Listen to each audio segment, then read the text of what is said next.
അമ്പലത്തിൽ നിന്ന് ഏതോ പ്രതിഷ്ഠ വരുന്നുണ്ടല്ലോ.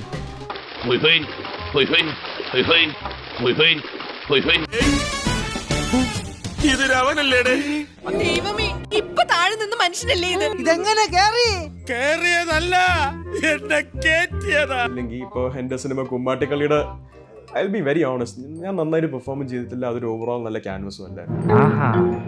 അത് നിനക്ക് നേരത്തെ അറിയാമായിരുന്നു, ഏകദേശം അറിയായിരുന്നു.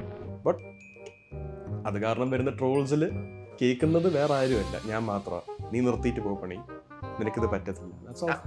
എല്ലാവർക്കും കേറി ഇറങ്ങാൻ ഞാൻ നിർത്തണ്ടല്ലോ ഇവിടെ. ആരുടെയും കുറ്റമല്ല, എല്ലാം എന്റെ വിധിയാ. അത് വേണ്ടിയിരുന്നില്ല എന്നൊരു തോന്നലെങ്കിൽ ഇപ്പോഴെങ്കിലും ഉണ്ട്. തീർച്ചയായിട്ടും അത് അങ്ങനെ. സി ഐ ഡിഡ് ഇറ്റ്, എനിക്കിനി പോയി മാറ്റാൻ പറ്റത്തില്ല. പക്ഷെ അന്ന് ഞാൻ ഒന്നും കൂടെ ആലോചിച്ചാൽ മതിയായിരുന്നു. പക്ഷെ ഒരാവേശത്തിലെടുത്ത് ചാടി വേണ്ടായിരുന്നു അല്ലേ?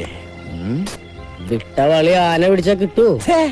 എന്റെ അടുത്ത് പ്രസന്റ് ചെയ്ത സിനിമ അതല്ലായിരുന്നു. That happens. എനിക്ക് മാത്രമല്ല ഇത് ഉണ്ടായിട്ടില്ല. ഞാൻ ഉദ്ദേശിച്ചത് വേറെ, ഈ പുല്ലന്മാർ ഉദ്ദേശിച്ചത് വേറെ. താൻ എന്ത് പുല്ലാ ഉദ്ദേശിച്ചേ? സ്ക്രിപ്റ്റ് പറയുമ്പോൾ ഒരു കഥയായിരിക്കും, ഷൂട്ടിങ്ങിന് പോകുമ്പോഴത്തേക്കും വേറൊരു കഥയാവും.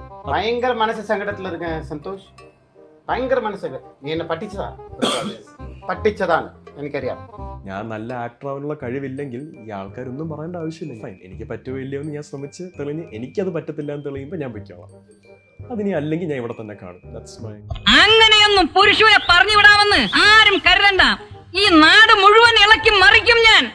Just remember that, you shit!